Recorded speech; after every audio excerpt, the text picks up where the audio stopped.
Salut prieteni, sunt Marius.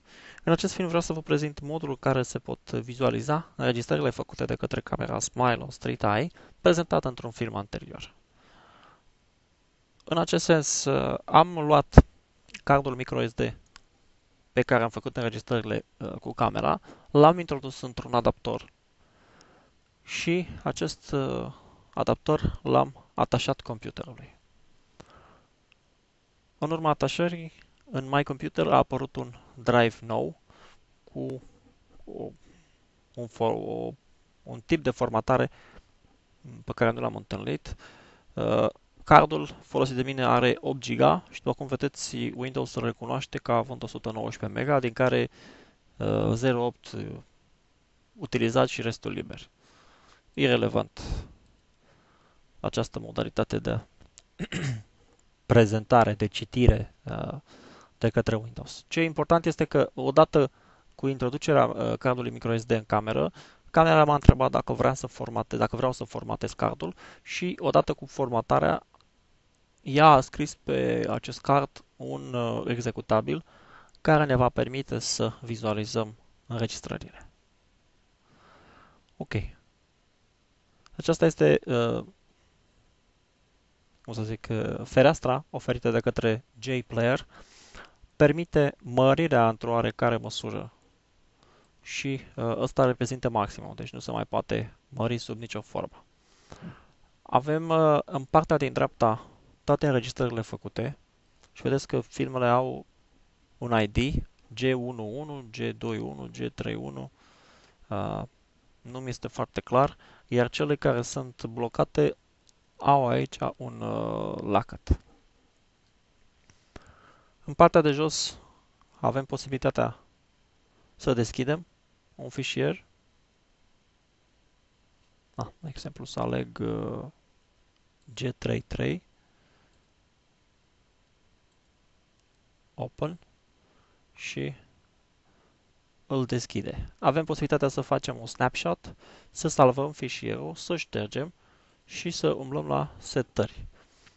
Aceste setări nu sunt foarte clare pentru mine. Câteva opțiuni avem putem alege Google Maps și China Map, nu știu la cine ar ajuta China Map, limba și ora exactă. Putem de asemenea testa viteza SD cardului. Butoane de înapoi, stop, play înainte, volum și avem posibilitatea să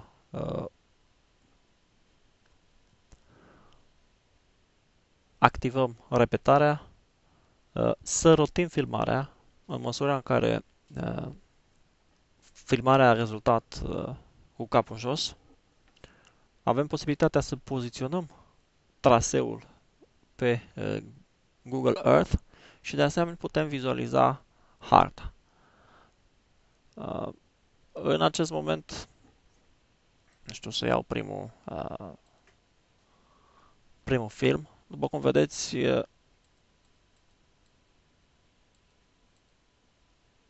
sunt undeva lângă Alba Iulia și haideți să apăsăm play.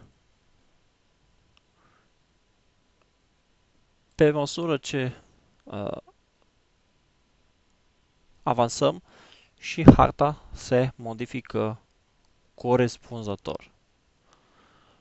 Așa cum spuneam, putem să poziționăm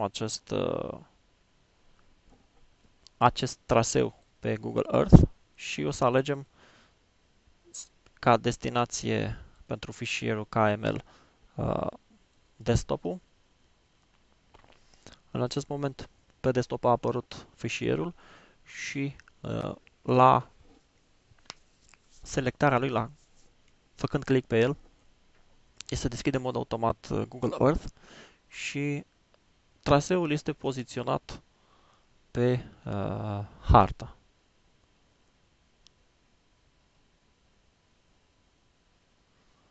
Avem posibilitatea în acest fel să vizualizăm locul în care am mers. Deci am plecat de aici din Sentimbru și am mers spre șoseaua de centură.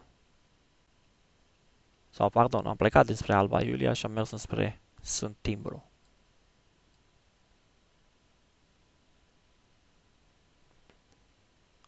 Acesta este primul film pentru că de undeva de la un mall, dacă nu mă înșel,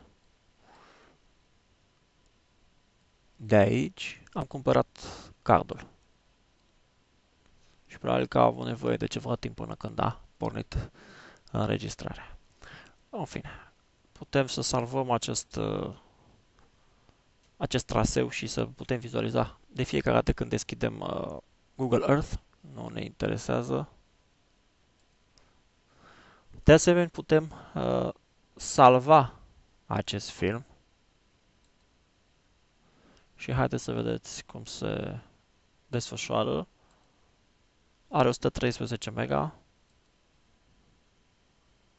și ne este prezentată evoluția procesului de salvare.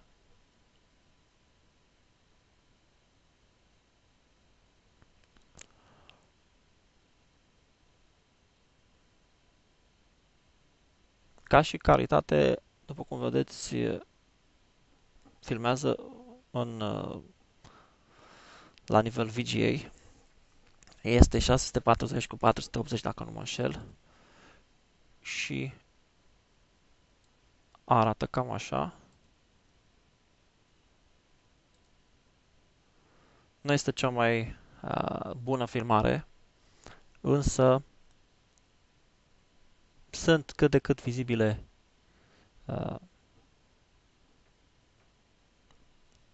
obiectele din față și inclusiv numerele mașinilor.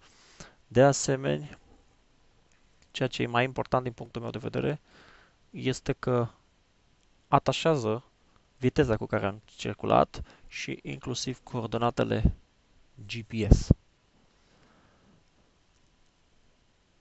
Am căutat să iau o cameră care să aibă o definiție mai bună și să aibă GPS încorporat, însă prețul la care erau, din punctul meu de vedere, era prohibitiv și nu și avea rostul să dau 1100 de lei pe o cameră care practic face același lucru cu aceasta, pe care am dat 500.